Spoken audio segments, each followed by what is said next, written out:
I'll go out and shoot it, which is kind of not exactly true. I mean, there's a lot of sitting in a room with all of the writers talking about different ideas and developing a concept, and then the writer will take that concept and develop it into like a bigger storyline. There's a lot of back and forth, and there's a lot of just revisions and punch up, like looking at trying to like make things funnier and stuff. And I remember we had a meeting with the director when we were talking about like how all the story beats were going to play out, and we really started talking about 80s wrestling. And then it really got into Atticus playing the bad wrestler. Like he was going to be like Roddy Piper. Yeah. You know, so he was going to come in, he was going to have his own theme song, and he was going to do his big call out. Actually, well, that's how it ended up, right? Yeah, it was, yeah. And then he gets thrown out of the thing really quickly. Yeah, and that's where we came up with the whole shirt being pulled off, too. So, like, I mean, all of those jokes just kind of come out of all of us throwing ideas at each other, and, you know, if you get a response in the room, then you go, hey, you know, that might actually be really funny, that'll be really fun. Or if you throw out a joke and nobody laughs, you try to bury that one and never bring it up again. I remember we were, it was me, you, Andrew, and Charles were all in a room when we came up with Atticus tearing his stuff off and running back in and battle crying. And we all thought that was funny, and we went back into the other room where Max and Adam and Gary, the other writers, were working on another episode. And I remember we came back in and pitched them the Atticus thing, and they were like, yeah, that's good. And we went, what do you guys have? And they had just come up with Mischivio. Oh, yeah. They were like, yeah, we just came up with this character, Mischivio. We think it's going to work. So, yeah, we were always coming up with lots of ideas all the time.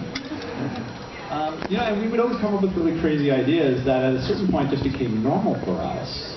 And then the actors got the scripts. Usually, like in the middle of shooting, what would happen is there would be one lunch a week where we would do a read-through of the script that we were going to be shooting in the following block.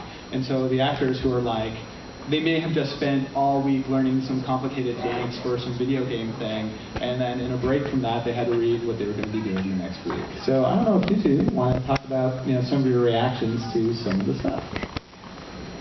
Well, it's just funny because you guys, I think it's like the sense of play that you just saw kind of instilled a lot of confidence in us.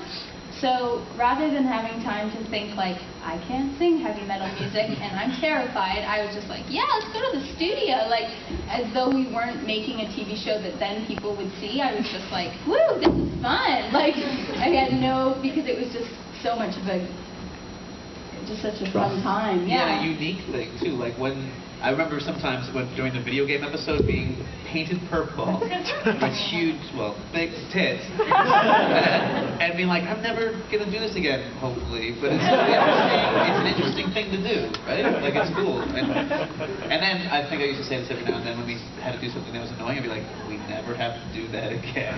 Like what? What's so many things. We'll think of it as usually involving corn chips. I used to scan the scripts and be like, not more corn chips. Those look delicious. Did you ever try them? No. They were bad. But yeah, it was fun. I always liked reading the scripts and just not knowing how we were going to get something done, which you guys touched on a bit, but also just the fact that it seemed ridiculous that it was going to get on air. Like especially the first episode of season 2 with all the poo. I was shocked. I had no idea. The thing is, I wasn't. You weren't at all. I was just like, no, so good. Like, it was just like, honestly, yeah, Todd just made me feel like, oh yeah, it's all possible. Yeah, poo's funny. Like, it was I was in this completely different, amazing headspace that it's like being really in a cult. unique to the show. Yeah, it was a lot like being in a cult. Now I think poo is one thing alone, but yeah, sorry. I've said poo to it. Yeah, I didn't think I'd say poo this many times today. You became a dude. So, how did you guys feel about when you read the season 2 finale with all of the stuff that happened in there? What was your first reaction to that? Sad. And I also wanted to know more. Like, I really want to know what happens to this little one over here.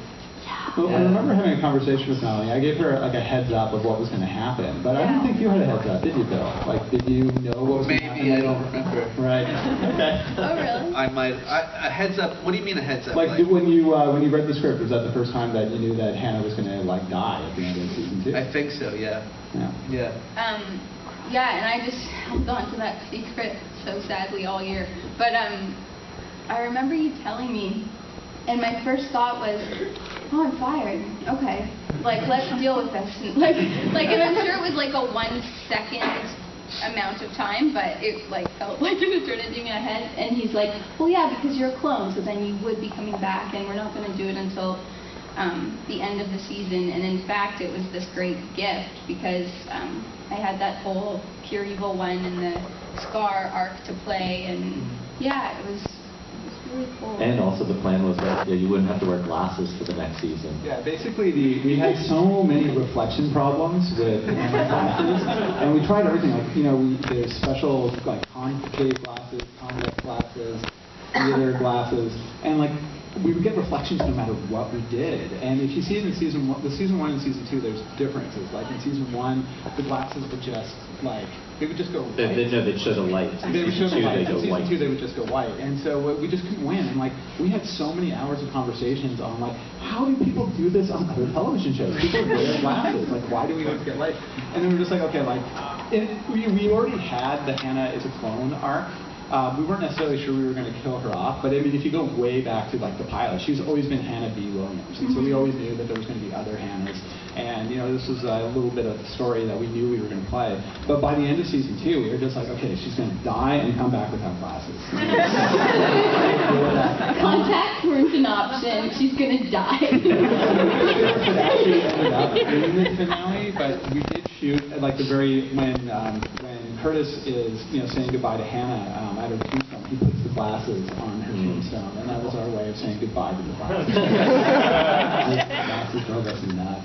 But it was a really sad episode for us to shoot because even though we kind of anticipated that we'd be doing season 3, and I knew that I'd still be working with everyone, it was like the gang of it was done, and who knows what you guys would have written, and maybe like Hannah B would come back or something, but yeah, it was a sad day on set for us because we got so close in the making of it.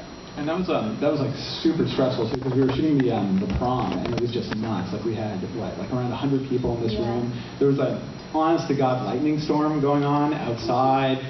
There was just so many people, and usually like I was directing the episode, and usually what happens is you shoot part of the scene and then you say cut, and you go to whoever the actors are and you go give little notes like, hey, maybe you should maybe look over here, or maybe let's try to emphasize this.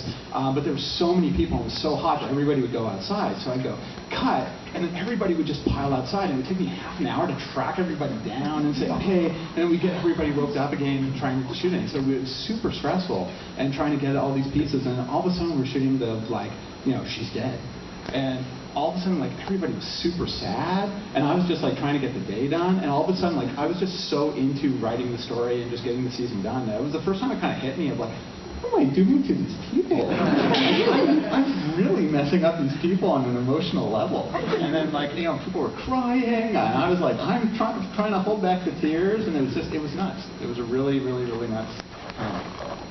It was fun and nuts though. Yeah.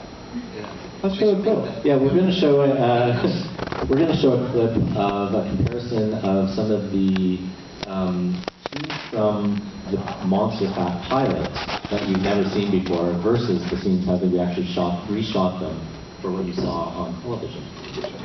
Yeah.